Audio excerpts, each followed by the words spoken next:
नमस्कार, मैं हृदय शंकर। न्यूज़ बाइस्कोप में आप सबों का स्वागत है। झारखंड का सबसे बड़ा सवाल आज के दिन में ये है कि यहाँ किसका कानून चलता है, यहाँ के स्कूल किस नियम के तहत संचालित होते हैं।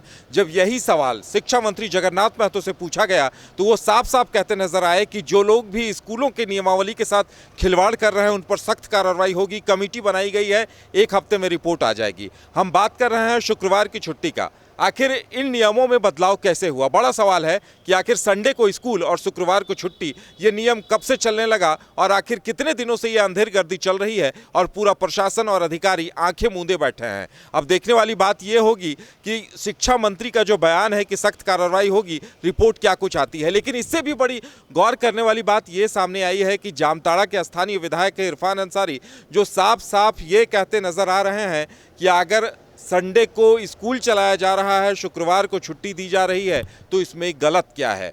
जाहिर तौर पर बड़ा सवाल एक खड़ा हो गया है कि क्या शिक्षा मंत्री वहां के स्थानीय विधायक को कुछ कहेंगे या उन पर किसी तरह की कोई कार्रवाई होगी जो इस तरह की बातों को बढ़ावा दे रहे हैं। हमारे साथ हमारे संवाददाता मदन है। मदन, वाकई में यह मुद्दा अब तूल पकड़ चुका है। लगभग 100 ऐसे स्कूल हैं जहां इस तरह के उल्टे नियम कायदे चल रहे हैं। बिल्कुल, देखिए अब तो ये बड़ा समस्या है क्योंकि इसके लिए अब पूरे राज्य के स्तर पर शिक्षा मंत्री ने जो कहा है कि हम तमाम जिलों के डीईओ के साथ बैठक करके जो है एक निर्देश दिए हैं और पूरी तरह से ये जानकारी ली जाए कि आखिर इस तरह की व्यवस्था किन जगहों पर लागू है।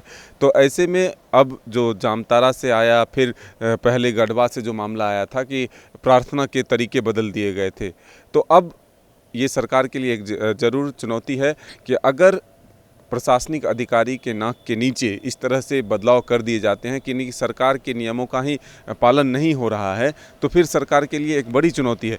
और मुसीबत तब बढ़ जाती है जब जनप्रतिनिधि यानी कि विधायक के तौर पर अगर जामताड़ा से जो विधायक हैं इरफान अंसारी, वो अगर ये कहते हैं कि ये अगर बदलाव किया गया है तो क्या गलत है, सरकारी स्कूल में चलो संडे को स्कूल चलना बंद रहना चाहिए, लेकिन निजी स्कूल वाले चाहे तो चला सकते हैं। कहीं से ये जायज़ नहीं है। स्कूल का लाइसेंस जो है वो इसी आधार पर मिलता है कि जो सरकार के नियम है उसको आपको पालन करना होगा। तो अब ये एक समस्या ज़रूर सामने आई है कि आखिर इस तरह के बदलाव किसके कहने से, किसके इशारे पर, कौन सी ऐसी शक्तियां हैं जो उनको ताकत दे रही है इतने बड़े निर्णय लेने के लिए कि स्कूल के सरकार के आदेश जो हैं खोलने और बंद करने के, उसको ही बदल दिया जा रहा है। यानी कि रविवार की छुट्टी की जगह शुक्रवार को छुट्टी दे दिया जा रहा है।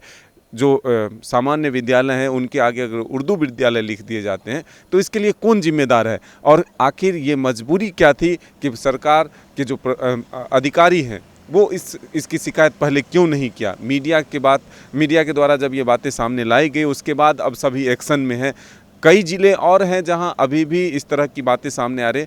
हम भी कोशिश करेंगे कि उन जगहों की रिपोर्ट को भी दिखाएं कि आखिर ये नियम जो ये कहा जाता है कि जिसकी आबादी 70% है उसके हिसाब से वहाँ पर नियम चलेंगे, तो ये कहीं से जायज़ नहीं है। जो अगर कम संख्या में भी लोग हैं तो जो सरकार का नियम है उसके आधार पर वहाँ पर संचालित होना चाहिए विद्यालय, न कि जो चाहेंगे वहाँ के लोग उसके आधार पर बदलाव कर दिया जाए। बिल्कुल मदन, इरफान अंसारी की बातें सामने आई थी। वो कह रहे थे कि अगर मीडिया ऐसी बातों को तूल ना दे, ये समझ में आता है कि अगर 1-2 स्कूलों में ऐसा हो रहा है तो मीडिया इसे तूल ना दे। इंतज़ार इस बात का हो रहा था कि सरकार की तरफ से क्या बयान आता है। शिक्षा मंत्री ने कार्रवाई की बात कही है, लेकिन बीजेपी जहां आलोचना कर रही है वहीं सत्ता में शामिल कांग्रेस इस पर पूरी तरह से चुप्पी साधे हुए है। मदन, कहीं न कहीं ये एक बड़ा सवाल बन गया है और जो चुप्पी दिखाई दे रही है वो भी कई सवाल खड़े करती है। देखिए, सीपी सिंह जो बीजेपी के विधायक हैं वो साफ तौर पर कह चुके हैं कि ये सरकार पूरी तरह से तुष्टीकरण में डूबी हुई है, जो उनका आरोप है। नहीं तो फिर ये ऐसे जो मामले हैं कैसे सामने आ रहे हैं? जो कहीं भी गलती किया है उस पर सख्त से सख्त कार्रवाई होनी चाहिए। अगर कार्रवाई होती है तो फिर दोबारा कोई हिम्मत नहीं करेगा इस तरह का काम करने का।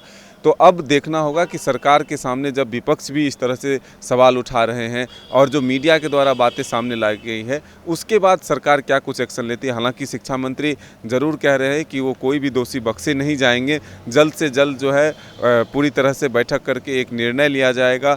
जो दोषी होगा जांच कमेटी उस पर जो है रिपोर्ट देगी और उसके बाद उन पर कार्रवाई होगी। तो अब इंतज़ार ज़रूर करना होगा, लेकिन ये भी ज़रूरत है कि पूरे राज्य स्तर पर अब एक बार जाँच कराने की ज़रूरत है कि आखिर जो सरकारी नियम हैं स्कूल संचालन के, उसका पालन हो रहा है कि नहीं, या फिर स्थानीय लोगों के दबाव में आकर वहाँ की स्थितियाँ ही बदल दी गई, सरकार के नियम को ही बदल दिया गया है। वाकई में मसला बड़ा ही गंभीर है, क्योंकि विधायक जी इस तरह के बयान देते हैं, स्कूल के नियमों में बदल दिया गया है। बड़ा सवाल यह है कि आखिर ऐसे लोग सरकार के इकबाल को चुनौती कैसे दे रहे हैं। अब इंतजार इस बात का होगा कि सरकार की कार्रवाई क्या कुछ सामने आती है। फिलहाल हमारे साथ इतना ही, हमें दीजिए इजाजत और आप देखते रहिए न्यूज़ बाइस्कोप। नमस्कार।